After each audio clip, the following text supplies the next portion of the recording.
नमस्कार दोस्तों, स्वागत है आप सभी का नीतीश तिवारी ई लर्निंग में। यदि आप हमारे चैनल पे नए हैं तो प्लीज सब्सक्राइब कीजिए और बेल आइकन को प्रेस कीजिए ताकि आपको सबसे पहले नोटिफिकेशन मिल सके।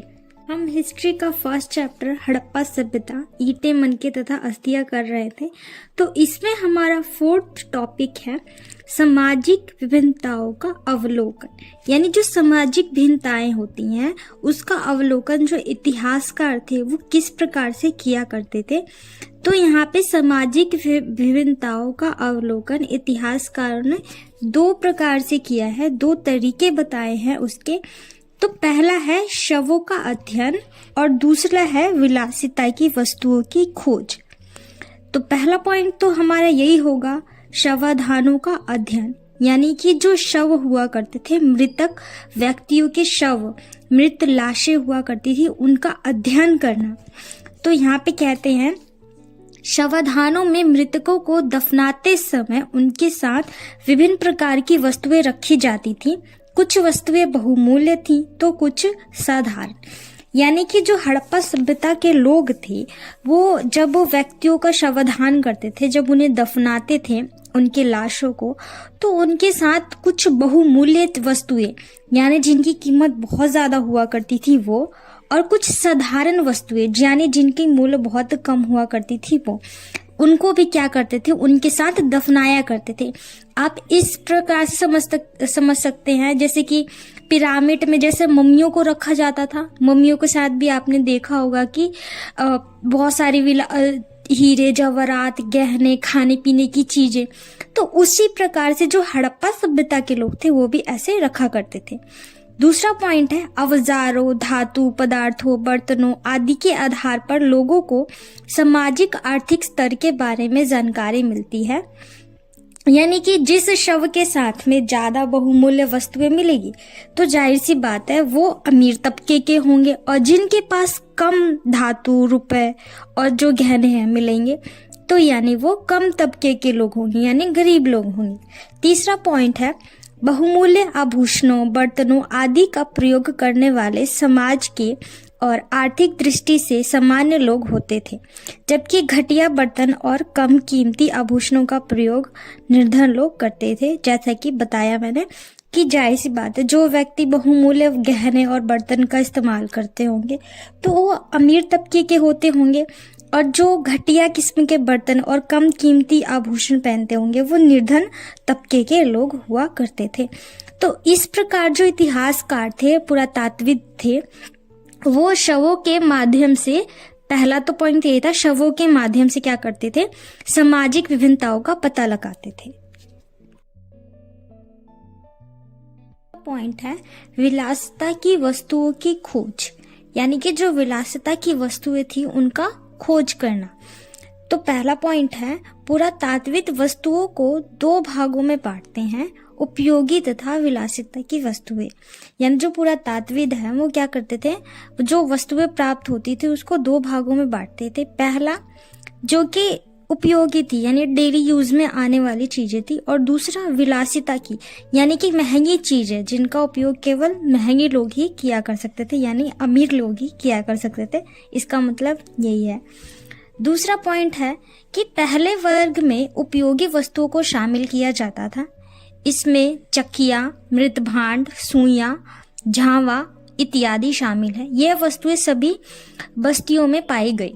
यानी कि ये जो वस्तुएं हैं ये सारी मृत भांड, सुइया, झावा, ये क्या थी, ये तो हर बस्तियों में पाई गई।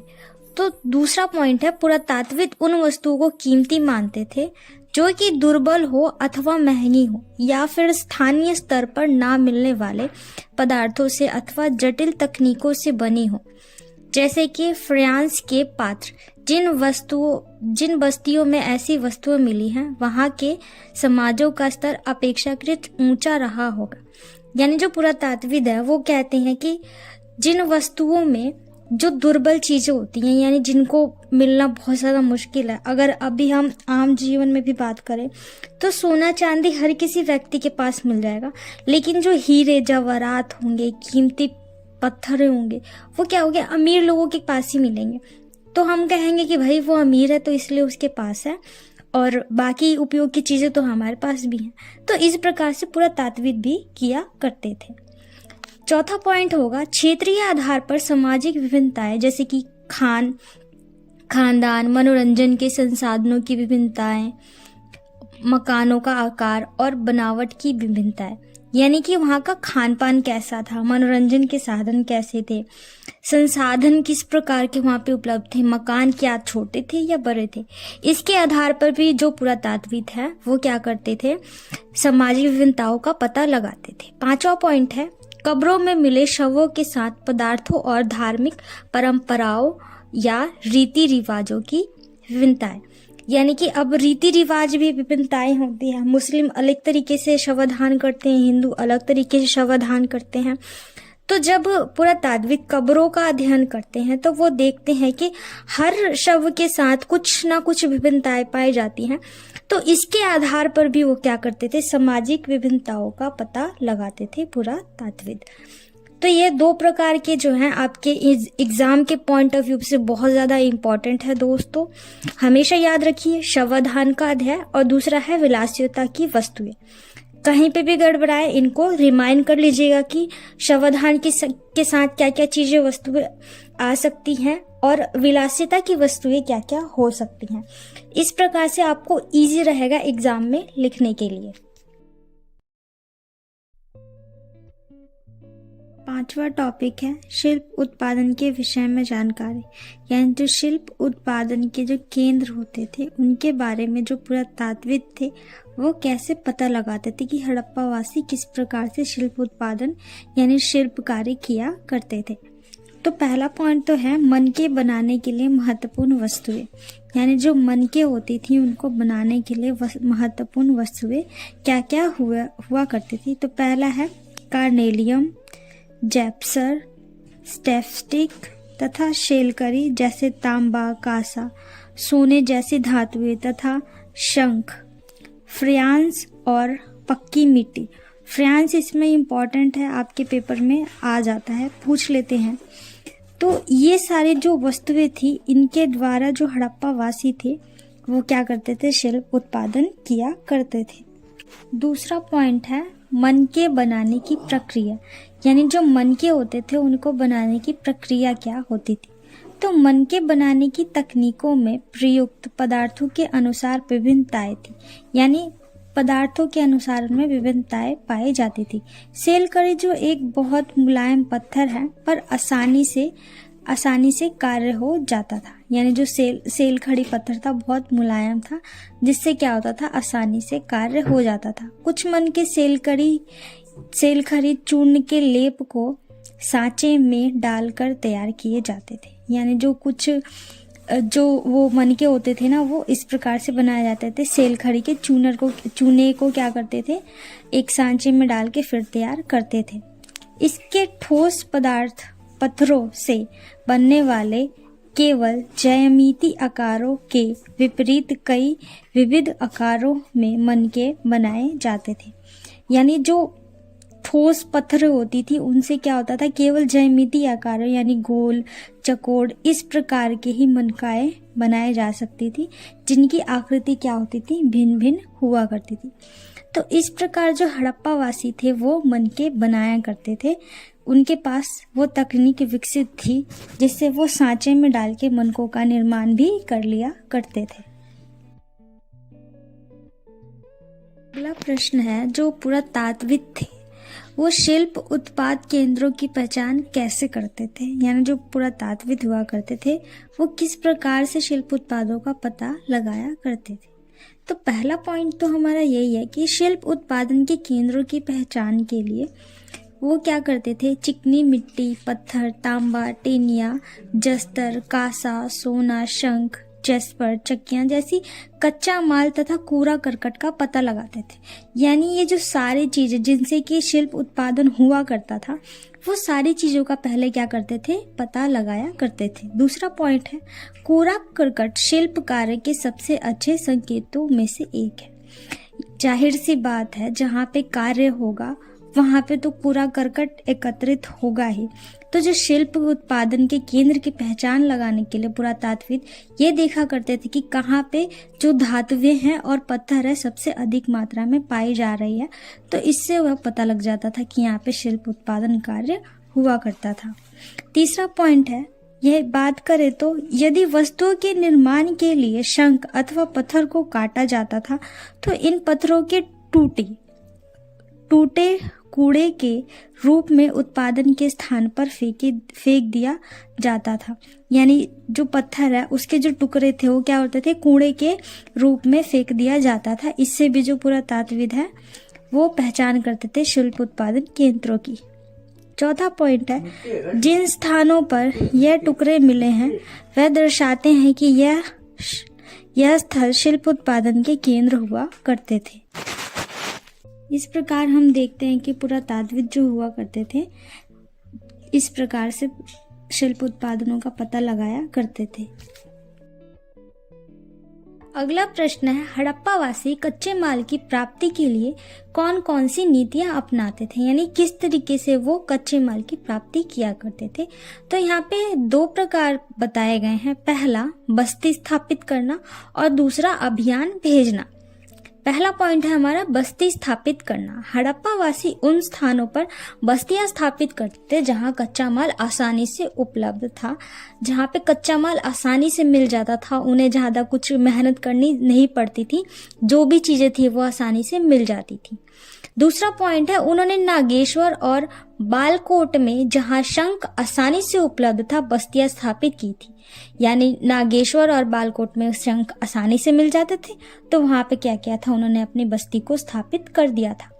वहीं बात करें तो अफगानिस्तान के शोर्तुघई और अत्यंत कीमती माने जाने वाले नीले रंग के पत्थर लार्जवर्थ मनी, यानी लार्जवर्थ मनी नाम की एक मनी हुआ करती थी।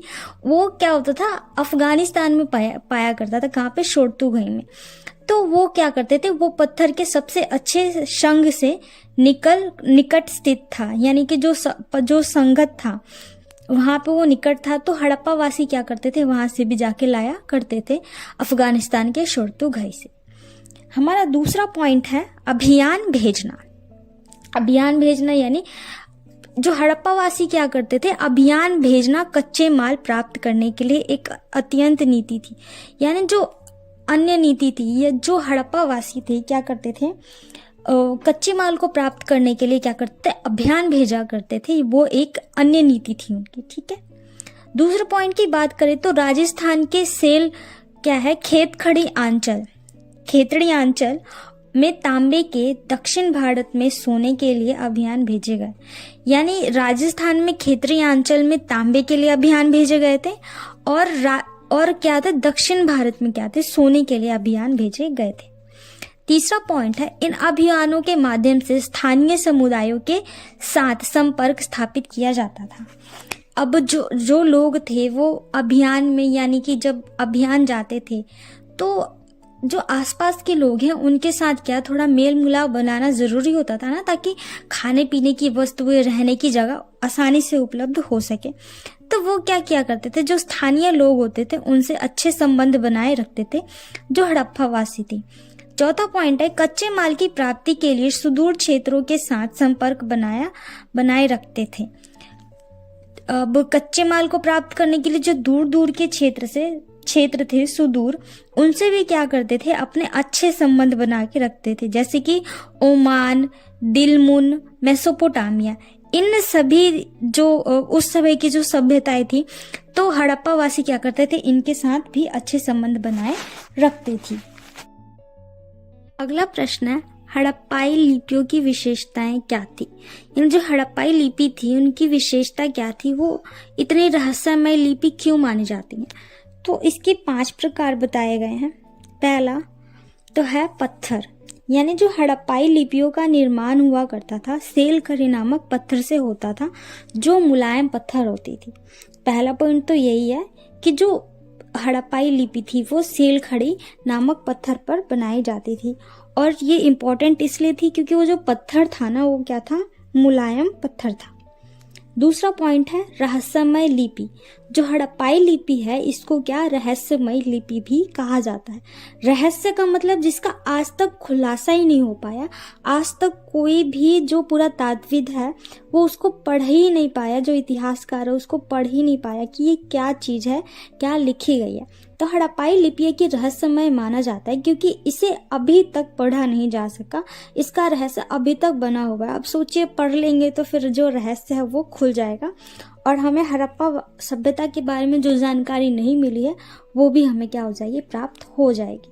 तीसरा है चित्रमय लिपि, यानी जो हड़प्पा लिपि थी वो वर्णनात्मक नहीं, यानी जो वर्णमाला में नहीं लिखी थी, वर्णमालिया नहीं थी, यह चित्रमय लिपि थी।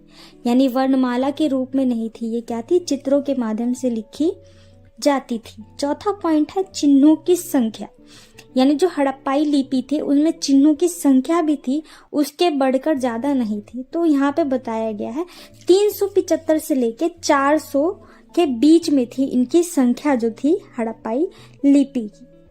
पांचवा पॉइंट है दाएं से बाएं, यानी ये दाएं से बाएं यानी उल्टी तरफ से शुरू होते थे और सीधी तरफ जाके खत्म होते थे, दाएं से बाएं की ओर लिखा करते थे। हम जैसे कि हम बाएं से दाएं लिखते हैं तो ये दाएं से बाएं लिखा करते थे।